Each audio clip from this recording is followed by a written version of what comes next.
সর্বস্তরের ছাত্র জনতার কাছে ইসলামের সুমহান আদর্শ কোরআন এবং হাদিসের বাণীকে মানুষের কাছে পৌঁছে দিতে আরো সক্রিয় ভূমিকা পালন করবে।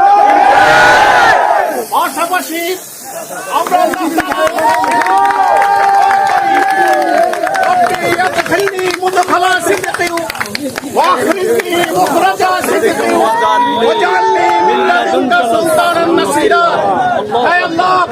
তুমি যে সুন্দর পরিবেশ তৈরি করার ব্যবস্থা করে দিয়েছ, তোমার কাছে আগামী দিনের আমরা একজন ন্যায়পরায়ণ শাসক চাই। একটি ন্যায়পরায়ণ শাসক পার্লামেন্ট উপহার দাও।